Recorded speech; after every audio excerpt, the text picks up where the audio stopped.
امام اوزاعی کون ہے؟ اللہ اکبر، امام اوزاعی بھی کیا ہے؟ کہتے ہیں کہ اللہ تبارک و تعالیٰ جس کو فضل سے نواز دیں، امام اوزاعی یہ بھی امام ابو حنیفہ، امام احمد بن حنبل، امام مالک، امام شافعی رحمہ اللہ کی طرح اس پائے کے عالم تھے کہ ان کا اپنا، جس طرح سے لوگوں نے ان کو اتنی کثیر تعداد میں فالو کیا کہ ایک باقاعدہ ایک فقہی سکول وجود میں آیا، تو ان کا بھی اسی طرح سے ہی معاملہ تھا۔ اس پائے کے یہ عالم تھے، علم، تقوی، عبادت، زہد، اللہ کی راہ میں خرچ کرنا، یہ بہت ساری صفات ان میں بہت حد تک جمع تھی۔ امام یحییٰ ابن معین بہت بڑے جرح و تعدیل کے عالم ہیں، بہت بڑے محدث ہیں۔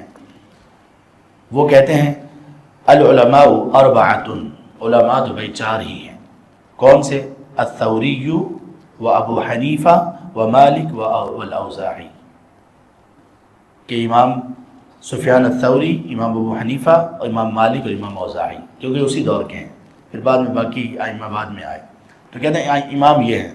قال ابن مبارک، امام ابن مبارک امام اوزاعی کے بارے میں کہتے ہیں لو قیل لی اختر لہذه الامہ، اگر مجھے یہ کہا جائے کہ اس پوری امت میں سے علماء کا انتخاب کیجیے جو بڑے پائے کی چوٹی کے ہیں، تو کہا لاخترت سفیان الثوری والاوزاعی، تو میں امام سفیان الثوری اور امام اوزاعی کا انتخاب کروں گا۔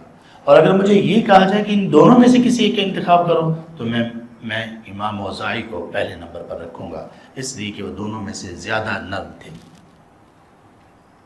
یہ ان کا عالم امام اوزاعی کا، ان کا نام عبد الرحمن ہے، اور یہ شام کے رہنے والے ہیں، شام کے محدث، شام کے عالم یہ ہیں۔ عطا ابن ابی رباح ان کے جو اساتذہ ہیں ان میں کبار تابعین بڑے بڑے، عطا ابن ابی رباح، امام مکحول، امام قتادہ وغیرہ ہیں۔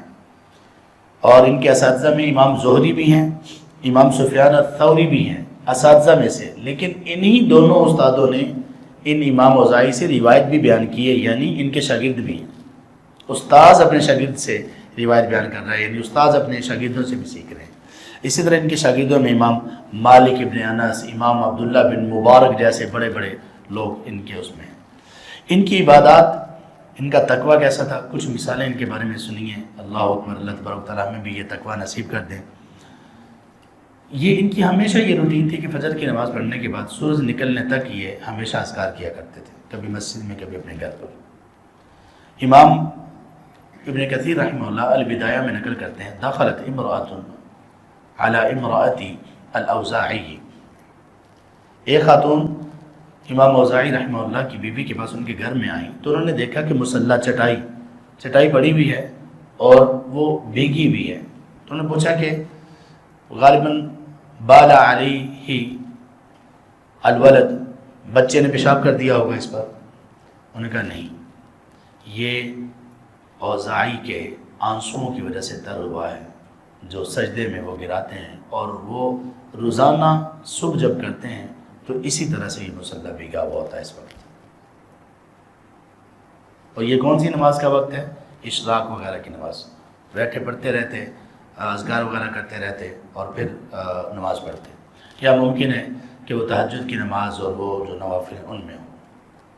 یہ واقعی ہی عمل کے بندے تھے، خرچ اتنا کیا کرتے تھے کہ ان کے پاس اس وقت یہ تھا کہ ان علماء کو اسپانسر کیا کرتی تھی حکومتیں، وظائف ان کے مقرر تھے، تو ان کے بہت ہزاروں لاکھوں دینار میں ان کے پاس پیسے تھے، لیکن اللہ کی راہ میں بہت زیادہ خرچ کرتے تھے، یہاں تک کہ جب دنیا سے گئے تو کوئی بہت زیادہ جائیداد اور پراپرٹی نہیں تھی، اگر وہ اس طرف توجہ کرتے تو بہت زیادہ کچھ جمع کر سکتے تھے، بہت زیادہ کچھ جمع کر سکتے تھے، لیکن اس طرف انہوں نے کوئی توجہ نہیں کی۔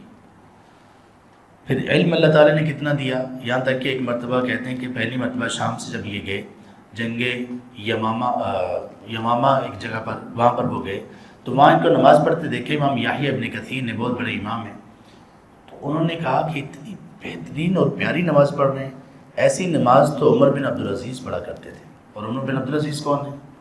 اللہ، کیا خوش نصیب وہ لوگ تھے کہ لوگ نماز کی بہترین حالت اور نماز کے خشوع خضوع میں مثال کس کو بنا رہے ہیں؟